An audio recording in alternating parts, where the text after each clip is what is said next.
करता है। उम्र है उसकी 41 साल। बताया जा रहा है रिक्शा चलाता था। अभी फिलहाल जांच चल रही है, लेकिन फिलहाल अभी वो शख्स जब पहुंचता है या हमला कर देता है, पुलिस तुरंत उसको गिरफ्तार करती है। अब जांच हो रही है, लेकिन इस बीच आपको बताएं उस पर अब केस चलेगा और उसके खिलाफ एफआईआर भी दर्ज हो रही है और लगातार जांच भी जो चल रही है। गुजरात के राजकोट के रहने वाला ये शख्स जो यहाँ पहुंचता है, बताया जा रहा है एक दिन पहले वो बकायदा यहाँ पहुंचकर रेकी भी करता है। वो जो एक और शालीमार में मुख्यमंत्री का घर है, निजी आवास, वहां पर पहुंचकर रेकी करता है। यहाँ पर आप देखिए, यहाँ इसी दफ्तर में जनसुनवाई होने वाली थी और यहाँ पर आता है। उस पर अब केस चलने की बात होगी, जो कि स्वाभाविक भी है। लेकिन उधर उनकी मां है जो बचाने का प्रयास कर रही है, जो ये कह रही है कि वो मानसिक स्थिति उसकी ठीक नहीं थी। ये सब बचाने के प्रयास है, लेकिन ये कितनी बड़ी साजिश हो सकती है, इस पर अब सबकी नजरें, जांच इसी दिशा में चलेगी। लेकिन अब पक्ष और विपक्ष की तरफ से कई बयान सुबह से ही आ रहे हैं। जल्दी से पहले आपको सुनाते हैं।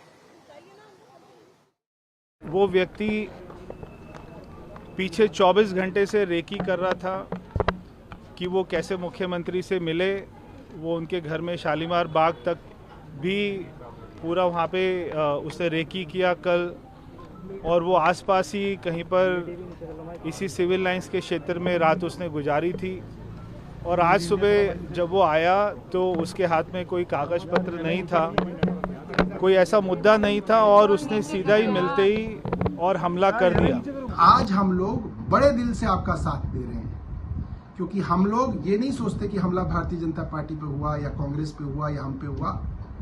इन प्रिंसिपल वायलेंस गलत है और हम और तमाम पार्टियों को इसकी निंदा करनी चाहिए, और इसके अंदर कहीं पे भी उस अटैक को जस्टिफाई करने की कोशिश नहीं करनी चाहिए। हिंसा जस्टिफाइड नहीं है, और भारतीय जनता पार्टी को ये बात सोचनी पड़ेगी कि वो कौन से दल हैं, वो कौन सी संस्थाएं हैं जो हमारे समाज में हिंसा का जहर घोल रही हैं।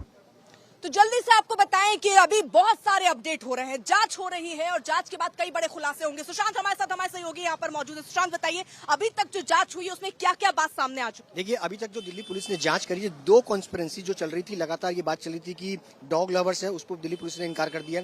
इसके साथ साथ उसका पुलिस मतलब डॉग लवर नहीं है वो, यानी जो थ्योरी दी जा रही थी कुत्ते से प्रेम है और वो किसी इन्होंने कुछ कदम नहीं उठाया, इससे नाराजगी नहीं थी। ठीक है, कुछ भी ऐसा नहीं है, दिल्ली पुलिस ने डिनाई किया। इसके अलावा कोर्ट को लेकर के चला था कि कोई कोर्ट का केस चल रहा था, उस पर भी दिल्ली पुलिस ने साफ तौर पर इनकार। कोर्ट का केस का क्या पूरा डिटेल बताइए जरा। ये था कि कोर्ट के अंदर एक केस चल रहा है जिसकी शिकायत लेकर के वो मुख्यमंत्री से मिलने के लिए आया था। ये कॉन्स्पिरेंसी भी जो है वो चल रही है। कहा जा